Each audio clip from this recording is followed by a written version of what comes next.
Ed Martin's back on the podcast today, and he asked me an interesting question via text message. He said, "What is your product philosophy?" And I immediately texted back, "New phone, who dis?" That's a good answer. No, I don't respond to weird texts in the middle of the night, but to this one, I responded, "We have to have a podcast," and then I deleted Ed's number. And here we are. This is that podcast. So Ed, that's a weird question. Yeah, I don't want to call it weird, because in the situation that it was asked of me, I was asked during an interview, "What's your product philosophy?" And it really caught me off guard. And I was really taken aback at first. You prepare for your interviews, you do your homework, you know the company, you know a little bit about the person, you watch their intro videos, you've looked for their articles, so you try to prepare for what things you might be asked. Yeah. But I was not prepared for, what is your product philosophy? Oh, boy. And next obvious question is, how'd you respond? So part of my preparation was, here's what I plan on doing for the next 30 days. So if I tell you what I'm planning on doing in the next 30 days, I might tell you how I think about what needs to be done and how we work. That was kind of how I tempered the question, but it really kept me up thinking about it. That's why I texted you so late at night going, "Hey man, what's your product philosophy? Did you have one?"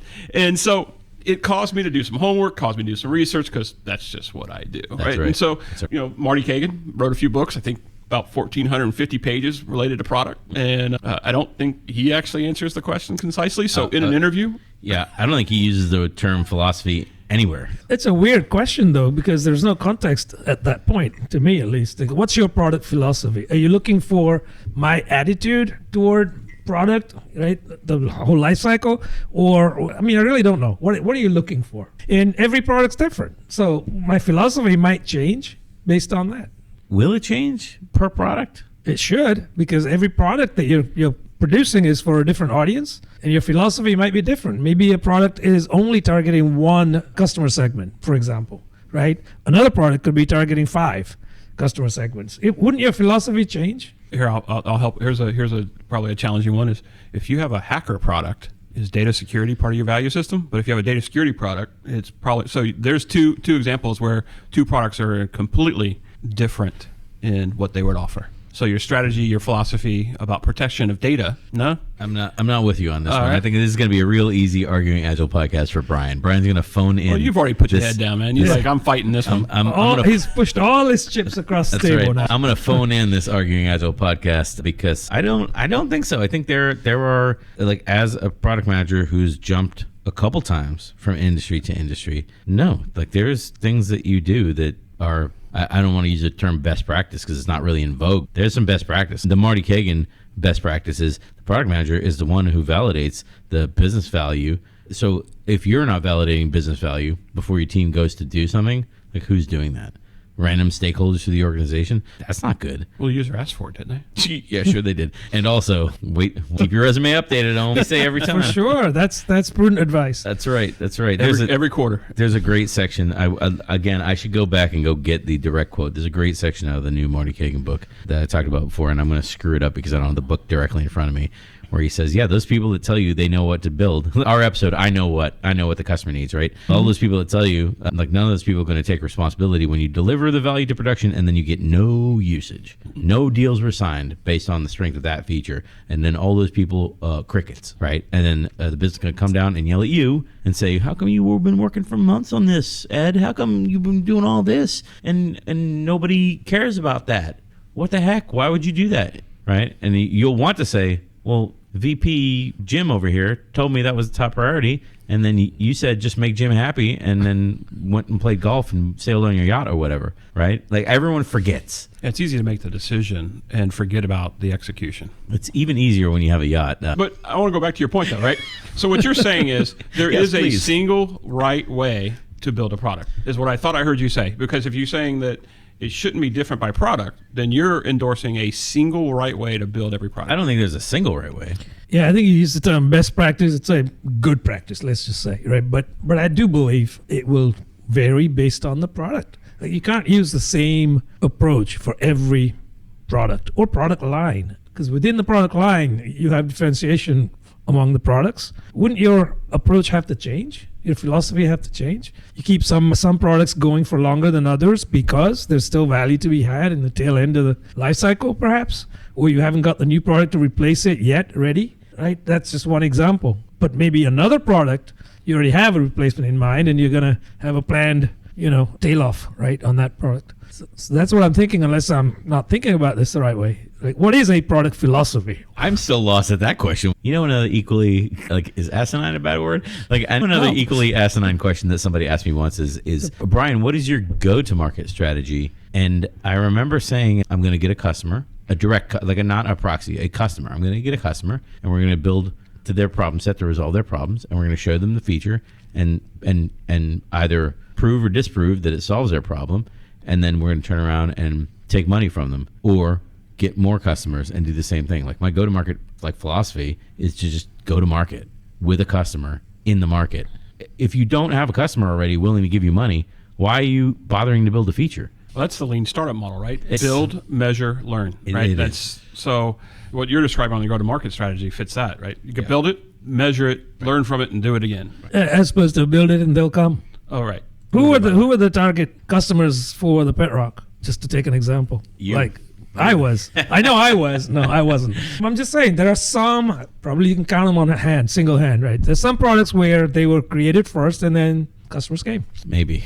I'm not suggesting that people do that. I'm just saying that also exists. Maybe. How do you wrap that into the umbrella of the product philosophy? If I was selling Pet Rocks, my strategy for the Pet Rock would be to fake pictures of one and put it in the marketing material for people to buy ahead of it, pre-order. And if nobody pre-orders them, then I've only spent $13,000 on Google ads, and then that's it. I'm out $13,000. So just in time painting. Yeah. I didn't really spend any money on it. A lot of the Kickstarters are doing it that way now, I feel, right? There isn't really anything being built until they reach a critical mass of money that they're raising. Right. So that's valid. I don't think that happened, though, back then, because you didn't have Kickstarters. But anyway, I don't want to distract. Well, that was an influencer and a first follower, right? So someone did it, had someone follow it, and then from there it just took up. And, someone needed a friend. Back to the question of what is a... Yeah. So I did a little bit of homework on what is a product philosophy. Thank goodness one of us out of three did some homework. Because like I said, it was something I really wanted to understand it more, because I actually felt like, well, should I have one? Does it matter? Well, this is the part of the podcast where I try to understand, or I seek to understand, and I want to point out the only part of the podcast I seek to understand. So please. So the homework I came up with is there is a different philosophy based on each product. Okay. Because it is a set of values and principles that is defined by the organization that creates alignment across the product team and unity across the product team on what's being built. And the values and principles are determined by the things that you choose to do and the things you choose not to do. That makes sense to me, because that's what I was saying earlier. I think we're on opposite sides here. Sure are. Literally. But if you're Procter & Gamble or if you're GE, what's your product philosophy? You can't answer that question. You have multiple products, right? So you'd have to focus on the product. Each product may have their own philosophy. That's what I'm guessing.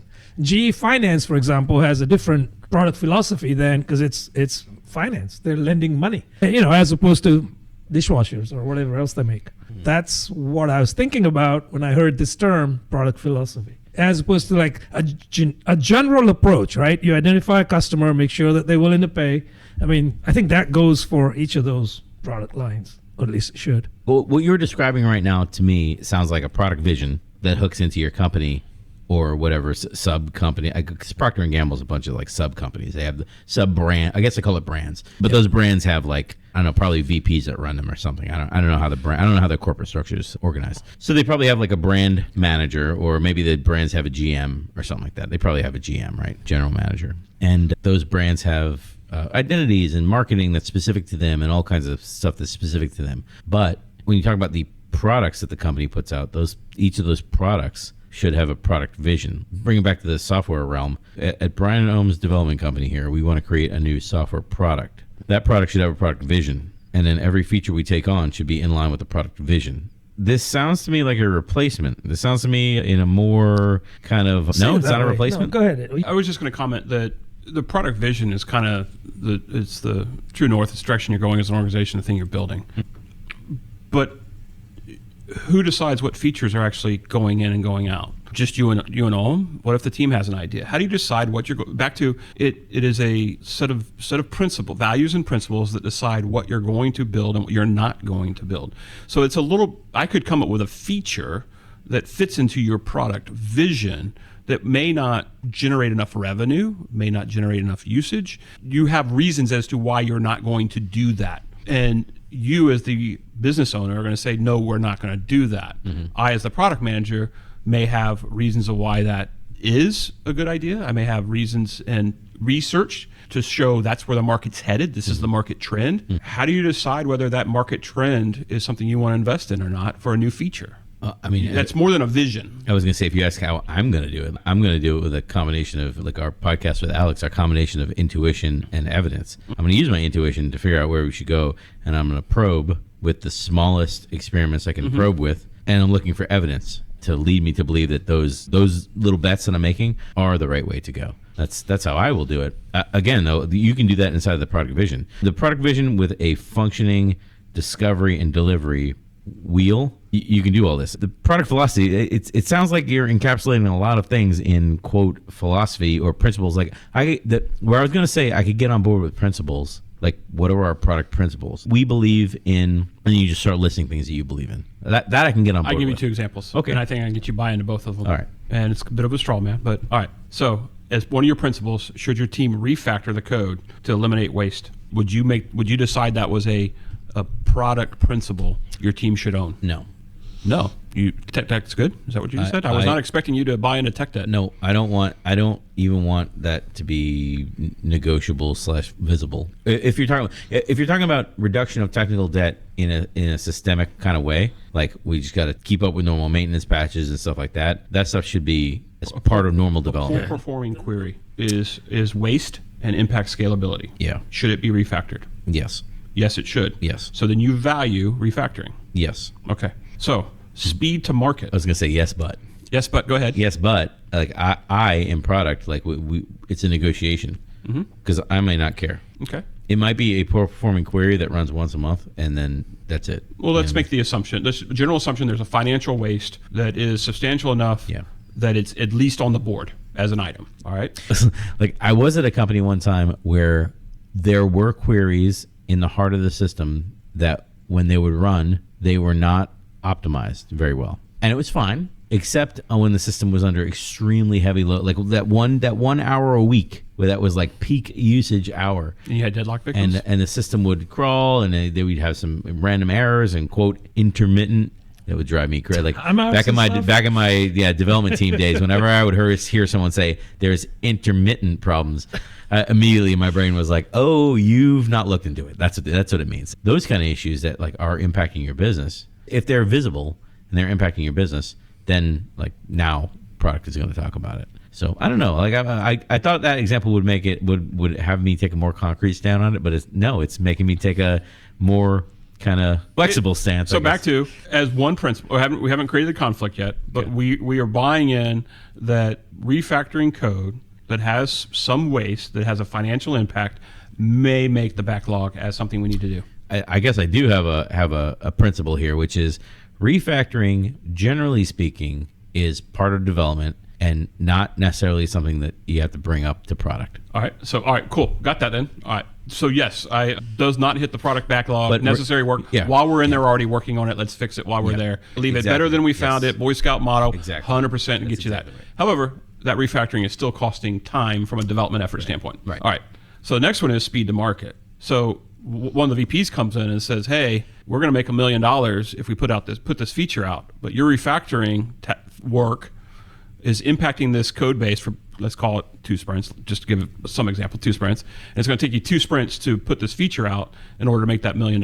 How do you decide which one you're working on if both are valuable? So the situation becomes, you'll make one decision, Om will make a different decision. Yeah. But by having a product philosophy, it creates alignment and support for decision making. So it gives you a decision making framework so that Om and you are likely to make the same decision, or myself, if I join the team, make the same decision, such that we don't have to check with each other, and gives us a more stable base as a product team. So I think that's where a product philosophy does, based on my homework, does potentially provide value, because you can create conflict between what you think you want, what you buy off on, and what you're really doing on a daily basis. I think, I certainly understand where you're coming from there, because everybody needs to be on the same page as far as given multiple avenues of pursuit, right? Tech debt or new features. Like, which way do you lean? If you value customers first, you're customer-centric, to use that phrase, you might say,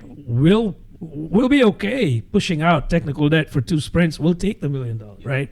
I'm trying to think of a situation where you wouldn't do that unless that tech debt is so painful that you have to deal with that now. But that's pretty rare. So if it wasn't $1 million and it was a $50,000 feature, and you were spending $50,000 on AWS usage and compute time, that becomes a financial decision, I believe, at that point, right? But all of these things are under the umbrella, I guess, of your product philosophy. I don't think it is. Like, I'm still not convinced what product philosophy even means. These are principles that you're outlining now. Like, we do you believe in the principle of like small incremental regular releases to production, potentially many times a day? Yes. Versus releasing big bang every 3-6 month releases. Like that's a principle to me. I can get on board with that if we're going to say, hey, as a development whatever, usually it's like the engineering team will get together and decide like, hey, these are our principles. I don't know where you apply these. I don't think applying them for the product is appropriate, because it's bigger than that. It's bigger than that. These are like engineering principles. Like your engineering leads should all be on board with this, and from the leads should filter down to all the engineering teams. We believe that while you're in that code to make a small improvement, you don't need a ticket for that. Like, this is our. So you just drew a distinction between the product team and the engineering team when it comes to product philosophy, and I think product philosophy would be overarching for everyone related to the product in the organization. So for me, I'm not drawing a distinction between the teams. It's something that everybody who is asked to do something, some VP taps the developer, taps the engineer on the shoulder and says, hey, I need you to do something. They're going to lean on your product philosophy back to creating a decision framework to decide if that's a good idea or not, and also should they check with someone else before they do it. I agree with that. For me, there's no distinction between engineering, product, ops, right? This goes across the board. So I'm on board with that. I think that's the overarching philosophy, that this is how we operate. Yeah, until I give you a crappy philosophy. Like, my philosophy is you got to go through product. If you want to change the code at all, add a comment. I want a ticket for it. That's my product philosophy. I want to know that you're working on it. Yeah, it sounds ridiculous. It is. It sounds ridiculous because it is ridiculous. But also, I don't think this is not a philosophy. This is like a policy at this point. This is not helpful. I think we're playing semantics. I think we are. Again, I think this whole question is playing semantics. That's the side of this table that I'm on. Is like, if you want to have a shared set of principles and values across all your product teams. First of all, I don't know if the product team. Because now you're saying all your product teams, to me, is implying different products across different teams. So let's make sure. So if I'm saying that when I'm the box I'm working out of is your product philosophy is over a product. And different products would have different philosophies. But earlier you said all products would have the same philosophy. At one point, you had said that. Right. All products, as a product manager, I would approach all products with the same philosophy. I'm taking a set of values with me to every job that I'm going to, every different product I'm going to. But that's not a philosophy. Like, there's a product vision, and I have my values.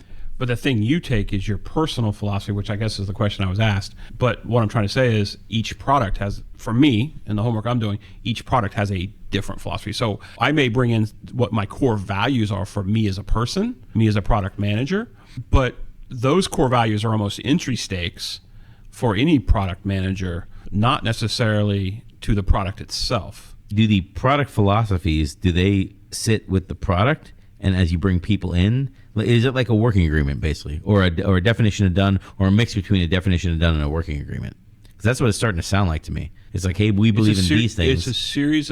So if you don't know what they are and you're trying to figure out how to find them, you could take all the work you did last quarter and all the work you chose not to do last quarter, then do some introspection as to why you made those decisions that you made. That would then define what your trade-offs were for each of those decisions, and that would help you figure out what those things are. But if you're always saying yes, then you don't have a product philosophy, because you're always saying yes. If you're always saying no, then I don't know that you have a product philosophy either.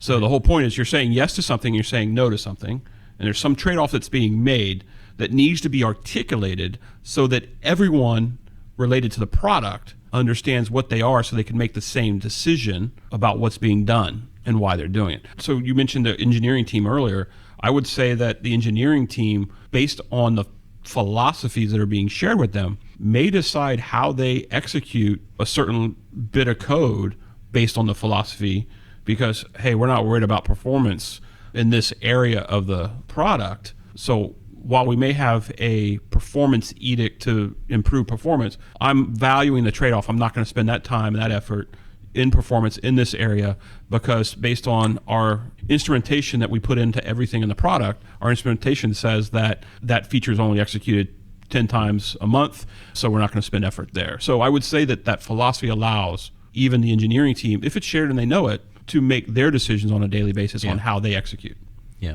And it's something that is across the board for everybody. Those trade-offs then become known, understood, and written out for clarity. So as we talk, I'm constructing my product philosophy right now. So I believe in I think I have one over here that I tried to do that as well. Continuous releases every day if possible. Are those tested? Yes. Okay, so we're making the assumption those are tested. Absolutely. Through automation or manual? Automated if possible. Yeah. Okay. But yeah, you should be able to do, and there should be integration tests. Oh yeah, absolutely. Okay, so this is a senior full stack team should be able to handle this, no problem. I'm just pointing out that from a clarity standpoint, there's some clarity missing in the way you wrote that. Sure. So I can add tested every day if possible. Validated, maybe instead of tested, right? Validated is a. Well, validated means something different to me. From a product I lens, did that on purpose. Yeah. But you're right. I believe that there should be a step after done on the board that says we validated this with the customer, that it actually solves their problem. Not we delivered the hamburger to the table and then we have no idea if the customer actually even ordered a hamburger. We just sent it to them. Or if they liked it, did they eat it? Yeah. So back to the other principle you wrote over there, small incremental releases daily if possible that are tested. What about instrumentation? Do you put instrumentation in on every one of those releases daily as well, or is that something that can come later? Can I add instrumentation I do. after the fact? You don't necessarily need to instrument absolutely everything. However, like at part of your validation with the customer, there is a qualitative side and a quantitative side of every validation. Mm-hmm. Validation is qualitative. Ed, here's a new feature. How do you like it? How does this help you solve your problems? What problems do you think this helps you solve? How could we expand this to solve some of your other problems? What are some other problems you think could be solved with this type of thing? And kind of having that conversation with you, letting you drive through the software, letting you actually put your hands on it, and being free, and us being quiet and letting you have the floor to just tell us whatever you think. In addition to that, quietly on the back end, capturing quantitative data about customer adoption and use and that kind of stuff, because you could still argue about qualitative data. Oh, well, did you ask them this question? Maybe you didn't ask that question. Or, oh, maybe you didn't pick the right customer to demo to. I've been in a lot of fights about that with people that wanted to win. The quantitative data, it's a little harder for those people. I'm not saying it's impossible. It's a little harder for those people to win that say, I'm all grumpy because you didn't do my release. Again, back to my stories on the podcast of have to go through gatekeepers that own the stats and own the metrics and disingenuous process happening. But no, the validation, inside the validation is both qualitative and quantitative. You have to have both sides, because otherwise how are you fairly representing that we did what we said we wanted to do? I mean, there's other things in here that I could go into. Like on the podcast, we haven't even talked about teams, how you view teams. Is that in the product philosophy, how you view teams? Because like another product philosophy, I guess, I think it's a principle, I don't know, is I believe that teams should be cross-functional. I want to go over here to my QA team and go over here to my developer team and my database teams over here. Not only do I not want to do that, but I would not even want to work at a place where that was their situation. So while I agree with that, I don't know if that's a product philosophy though, right? This is a way of working. I mean, it's all in the Marty Kagan literature as like things that product. I don't know. You could say that, extending that a little bit, say, well, one of your principles might be to build quality in, not just get something out the door for the sake of meeting a date. I mean, all of those aren't necessarily product philosophy things, I don't think. I think those are just sound ways of working. That's what you do as an organization, regardless whether it's engineering teams or ops or whoever. Product focuses on a product or maybe a product line, right? So if you're building appliances, then you have a philosophy around that, which is going to be different to building TV sets or whatever else. Yeah, one of the examples that had came up in the reading was focus on long-term customer value for customers, which means investing in the platform capabilities rather than chasing the next deal. And what that does is it creates a boundary around sales. which was the example I was trying to get at earlier, was how do you keep the next big win from impacting your product in a way that's unintentional because you're focused on the next deal versus long-term customer value, which means investing in the platform capabilities, right? So by having that out there, everyone on the product team, engineers, product managers, delivery, VPs, everyone can use that statement as we agreed we weren't doing that. How is that different than a product vision? Because a product vision should be the big, bold claim of the future, like the company's mission and vision. The mission is what we're trying to achieve, and the other one is the view of the world as it would be if we achieved it. Sorry, one of those is mission and one of those is vision. But the product vision is what the world will look like should we achieve it through this product. How is that different? For me, the product vision, or the product, so you said product, we'll go to there, product vision. Yeah, product vision. Right. If we use Elon Musk as the example, right, and I forget his one line for going to Mars is bigger than just going to Mars. It's interplanetary travel, right? Yeah. It's a huge vision, right? It's along the lines of aim for the stars and you'll hit the moon and still be satisfied, right? It's something along the lines of make the human beings into a multi-planetary race, basically. Right. It doesn't say just go to Mars. Right, yeah, right. And so that's a grand vision. But how's that help you decide on a day-to-day basis whether or not you're going to focus on platform capabilities over the next big deal? How do you make the decision about crew safety versus something else, right? There's obviously crew safety is going to trump thrust per engine or something. Yeah, well, should always. But the mission of make humans an interplanetary species, like there'll be another level of like a corporate vision, and that corporate vision will have a time frame.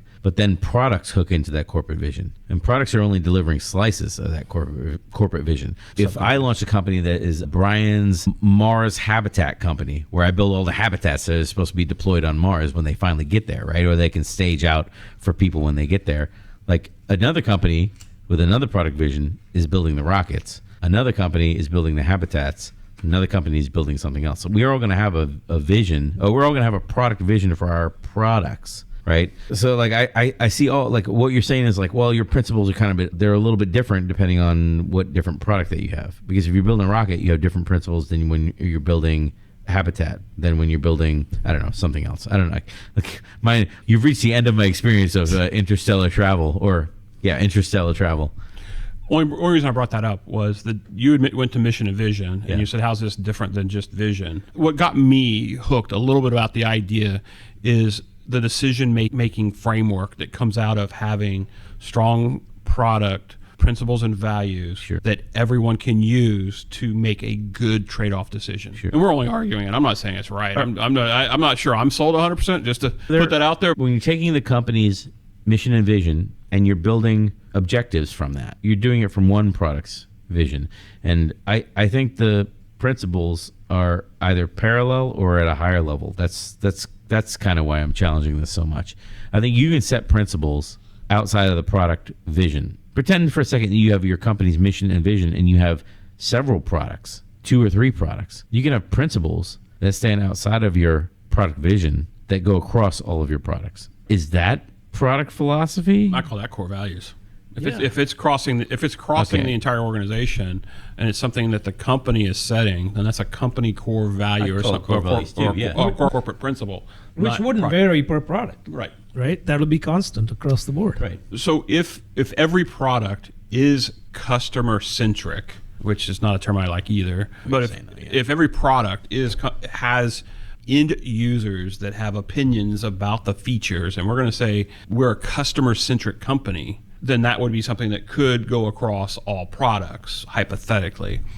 Yeah. But how you're defining what you're actually building is what I think I got out of my research on product philosophy, because it provides specific trade-offs for that product that is being built so that everyone can make common decisions. So you have a couple examples about this. Yeah, I do. And full disclosure for anyone listening, these are generated using one of the online AI tools. But I asked to find the values for a social media platform. And the response was, it's essential to consider the impact it has on the users, the community, and society at large.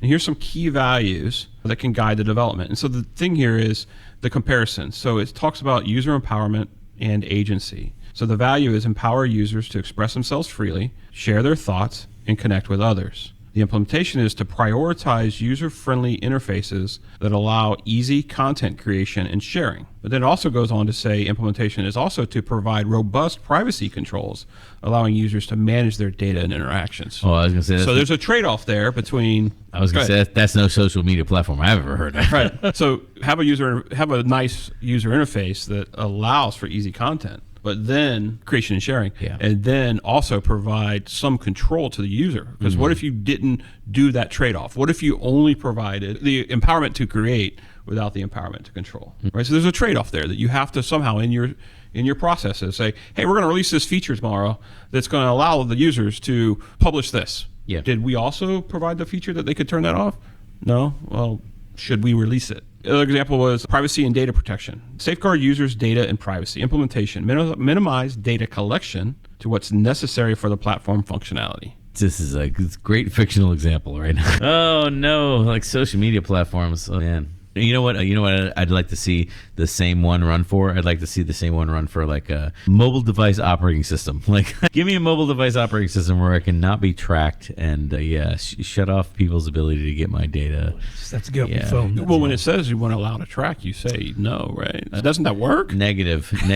2,000 years later. There may or may not have been a side rant that Brian went on about mobile privacy in the modern world. So the podcast. So I ran another question through it, and that was about a data platform. So that's better. Okay. So the data platform. So one of the trade-offs was data quality and accuracy, right? Yep. So the value is prioritize high quality and accurate data. Okay. So that's an easy value. Implementation is establish data validation processes to ensure correctness. Is that enough? No, because you also need to regularly monitor and improve data quality. Sure. So where do you build in those trade-offs of, we're collecting it, and then also the trade-off of time and effort, costs, to actually do the monitoring of it for the quality as well. That's one example, right? And then going back to security and compliance, values to safeguard data against unauthorized access and ensure compliance with regulations. Implementation is implement robust access controls and encryption, and also regularly audit those security practices. In the examples that were provided here, there's one side of the conversation and there's a trade-off to the other. When are you deciding what are you putting in place to share on the philosophy of we're going to do this, and when are we making the trade-offs of each? Right.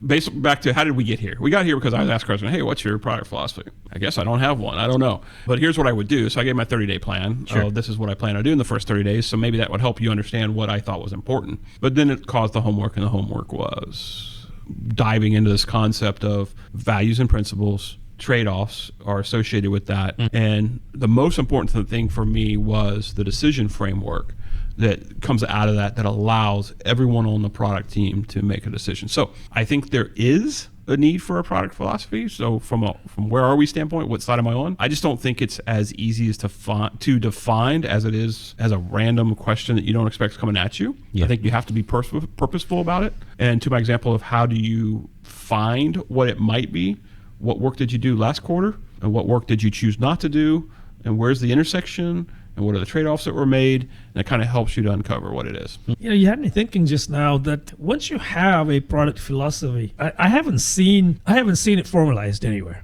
right? Should that be the case? It should be formalized per product line, and so that everyone can see concretely what they're looking at, as opposed to just having this kind of woolly, iffy thing, right? And when Brian said working agreement earlier, I somewhat agree that it takes a working agreement type flow from an Agilist point of view. It does take that same, we agree on these things, right? But I tend to find working agreements to be definitive checkboxes of we are going to do this, whereas a principle and philosophy you don't really know at the end of did we make the right trade-off? I don't know that you have to be that introspective with everything. Right.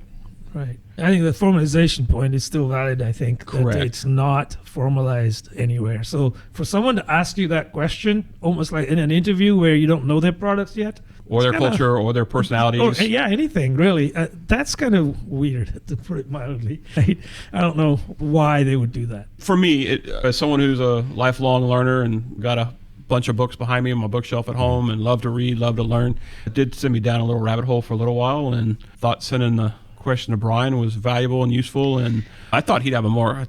I got the response I expected. It made for a fun conversation. Listen, a broken clock is right twice a day. Because again, there's probably some benefit in setting product principles. I can get on board with that to say, like, what are our product principles? And that would be product specific. The security type product that you were, the data platform, that's what you said. Like, product principles is, hey, we never compromise security. We do our best about data fidelity and whatnot. I've worked on more than one data platform. Sometimes you want to roll off old data because if you hold data in inventory, sometimes it's considered a liability that you're taking on. And if your data platform is just aggregating data from different companies or different parts of the organization, and you're going to take on the security of that, now, if there's an accident or if there's a breach or something, now you're responsible for somebody else's customers who are impacted, and that's just not. So maybe you don't really need to hold all that data. So that I could get on board with principles at a product level to stay with the product. A lot of the other things that you outline in the examples, to me, read as either features or direction. And whenever anyone tells me, I really believe that we need to deal with this market, or I really believe we need to do whatever X, I will immediately go into the Marty Kagan 4 categories. I'll be like, how do we know that's valuable? How do we know that's the top thing to do? How do we know that's a trade-off and we don't do other things that you listed? Like, you listed like 8 things. How do we know we need to do one of those and get it locked down before we flip to something else? Like, all that is handled with customer discovery and delivery. To me, anyway, that's my opinion. Yeah, so I want to add that I don't see them as features. I don't think any one of those things that I gave example were features, but if you're going to implement something related to data collection, we're going to make sure that we have the appropriate master data management in place, the appropriate data quality in place, the appropriate data lineage in place. Sure. So we're going to make sure we have those things because it's defined in our principles. So the feature that we're implementing must also meet these 8 things. Right. When we do it, these are not 8 things we're going to do. Right. Yeah. See, like, it's integral. Correct. Yes. Now it sounds like a definition done to me. Like, now I have to lean on Ohm. It's like, this is like the first time I've gone to Ohm in the podcast. This is weird. Cool. About if I have, let's say we have a big data platform. We have like 8 teams. Each team having its own definition of done. Like, that's not going to cut it. Like, I need a definition done across all the teams. So like, the working agreement is per team. Yes. Definition of done is across all the teams. So here, are you talking about a depends. scale definition of done? Multiple teams? Are they working on the same product? They're all working on the data platform. Yes. Right. So they should all be talking to one another, figuring out before delivery out to the customer, what does done look like for the program? So I'm going to interject here. So if they're all working on the data platform and one team is only working on back-end storage and another team on that data platform is working on user experience, your definition of done could be different. You're not going to have customer sign-off or customer input or anything like that on your back office, on your data storage team who's doing data storage work on the platform. You're not going to have anything related to the customer on their definition of done on a work item. You would not see anything. You would not see the same customer's definition of done on the UX side and on the back-end data side. They would be different. You may have a customer thing, but it'd be different. I'm pretty sure definition done is across all teams. I'm pretty sure it's an equal, like across all the teams in one product. I'm pretty sure definition of done spans all the teams. Now, yeah, you might have like a front end, a scale definition of done. Yes, but your scale definition of done isn't your team's definition of done. No, it is not. That's absolutely true. You don't just roll up all of those and say, this is our scale definition of done. That's true. My point of bringing up definition of done is it should be holding some of these. What we're outlining is like values. Like, it should be holding some of those. So if I believe that the work would never make it in with the philosophy, work's not making it in. So the definition of done, the work is already in, it's already in cycle, it's already moved along, and now it's done. This is trying to help you not actually bring the work in. Right. If you're customer-centric and long-term platform development and everything else is more important than that next deal never made it into... To your point, that's the decision-making correct. framework. That's the decision-making framework that comes out of this. Yeah. So you're deciding not to do that work. Yeah.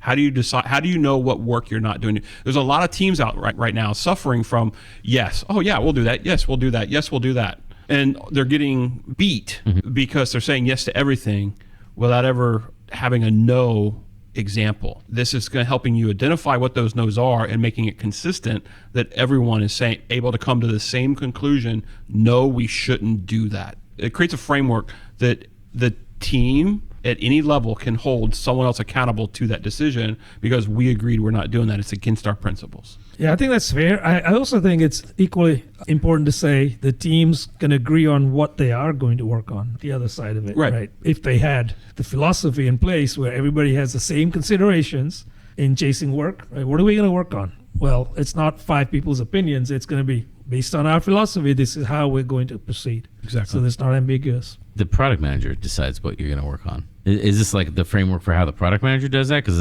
like I got tons of framework. They're all terrible. Like I got the RICE framework and I got the... Oh, that's the prioritization frameworks you're talking about? I think the philosophy that we're talking about here does pertain to product, but it's not limited to just product people. Mm-hmm.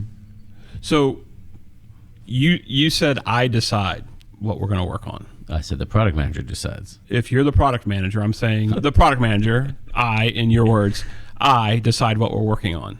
What if what you decided to work on is against every principle that was established for the last 9 months? And all of a sudden, you're going off our normal reason for working on things. Mm-hmm. And you're going rogue on the product, and no one knows why. Are they just supposed to be order takers and have shovel-ready stories and just do whatever you tell them to do? I appreciate the shovel If you're ready. doing that, right, my advice is what we always tell this I was gonna podcast. say, Keep that resume updated. I was going to say, if I'm doing that, I got to keep that resume updated because I'm meeting with leadership all the time. However, if you're going to be ready to remember the Alamo, I'm just saying this is not the Alamo you want to be like getting your sandcastle walls ready. I prefer because Custer/stand myself. There's a like, well, then this is not the open field you want to be making your last stand in, because if you think the product manager who's doing discovery practices is bad because you can't quite see the end of the tunnel, oh boy, let me introduce you to feature factory teams that get fed their work. At least the product manager is somewhat evidence guided and it's following the product vision. Yeah, I agree with you on that. In some I agree with you on organizations. that. Yeah, I agree with you on that. So in a mature product organization, Yeah. I agree with you. But I don't know that there's a predominantly large number of mature product organizations. Otherwise, Marty wouldn't be writing the book. He's writing. 100%. He wouldn't have the market share that he has for the information he's giving out, Right. because everyone would be doing it. Yeah. Right? Why? So I agree with you in the general context that, yeah, the product manager is informed, the product manager is getting insights, they have well-instrumentated solutions that is providing them quantitative data, they're having conversations with clients, customers, stakeholders, business across the board, they have enough input to decide we need to do this. Right. However, I think it's also important that the team understands the why on a normal basis by using some sort of defined set of principles that says we are making these trade-offs intentionally. And that's a philosophy. And that's a philosophy. All right, wrap us up. Om, do you want to start? So I think we've had a smorgasbord of different terminologies on today's podcast. Because it's not well defined, by the way. Because it's not well defined, exactly. And we implore you to think about this, right? Are you looking at principles, values? Are you looking at philosophies? Are you looking at core values? What are you looking at?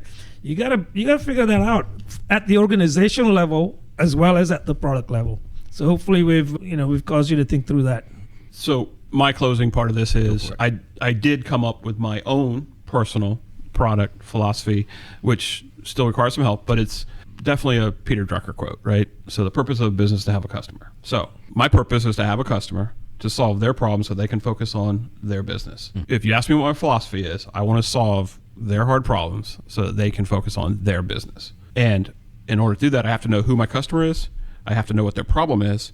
I have to know how I propose to solve their problem, and are they satisfied with the proposed solution? That's great. I like it. Propose and possibly deliver it as well, right? At the end. Well, I mean, this is at the beginning. I get it. This is at the beginning. You know. So all too often, people are solving one of the early Agile phrases was, we're solving this problem, but do you have that problem? So all too often, there's a lot of people out there building products that they think they're going to go to market. You see it on Shark Tank all the time, right? It's, hey, we're building this. Yeah. That's not really a thing. Yeah. So, or I didn't like your approach to doing that. Yeah. Well, I don't really need to wrap up my point. I think you all know my point. I've only been pushed further into the camp of this is a nonsensical question to me. Like you have principles, you have values, and you have product vision, and you have working agreements, and You can do everything you need to do with those. You don't need more terms. Read the Marty Kagan books. Yeah. That's all the terms you need. However, if you're on a product management interview, be prepared for the question because you might just get asked. And if you've heard a question like this, let us know down in the comments below, and don't forget to like and subscribe.